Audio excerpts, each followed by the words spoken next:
Job chapter 38. Job chapter 38 verse 33.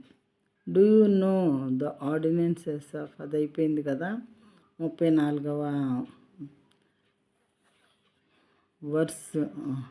వచనము 34. Can you lift up your voice to the clouds, that a flood of waters may cover you?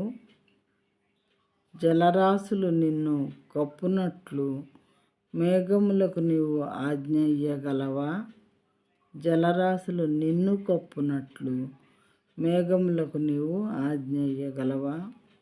మేఘములను సృష్టించింది నేను అంటే దేని యొక్క meaning ఏంటంటే question అడగటంలో మేఘములను సృష్టించింది నేను, మరి వాటికి ఆజ్ఞలు ఇచ్చేవాడిని నేను, ఆకాశ మండలాన్ని కలుగు చేసిన వాడిని నేను, తర్వాత దానికి అనేక రకాలైనటువంటి కట్టడాలను నేను నియమించాను.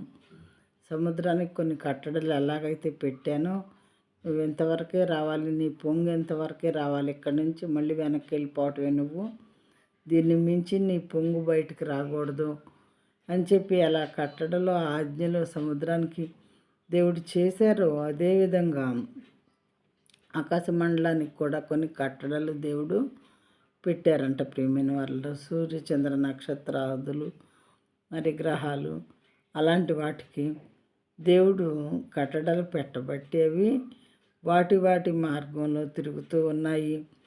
ఈ సృష్టి అనాది కాలముగా దేవుడు చేయకముందు నుండి దేవుడు ఉన్నాడు. సృష్టి సృజింపబడకముందు నుండి ఉన్నవాడని నేను అని చెప్తూ ఉన్నారు.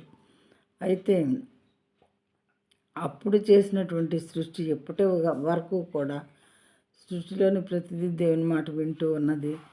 సూర్యుడా నువ్వు ఈ దారిలో వెళ్ళాలి, ఈ దారిలో తిరిగి రావాలి, మళ్ళా ఉదయించేటప్పుడు ఈ దారిలో ఉదయించిన దగ్గర నుంచి ఎలా వెళ్ళాలి, అస్తమించేటప్పుడు కల్లా పలానా టైంకి అస్తమించాలి అని దేవుడు చెప్తే సూర్యుడు అలాగే చేస్తున్నాడు. ప్రియమైన వాళ్ళారా, మానవుల్లో దేవుడు మరి సృష్టించినటువంటి హార్ట్కి నిమిషానికి నువ్వు 72 సార్లే కొట్టుకోవాలి అని చెప్తే అది 72 సార్లు కొట్టుకుంటుంది.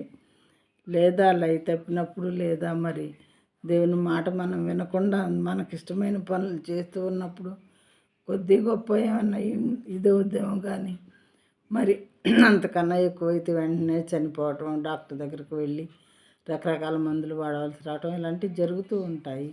ఒక మానవుడే మాట వింటలా, సృష్టి యావత్తు దేవుని మాట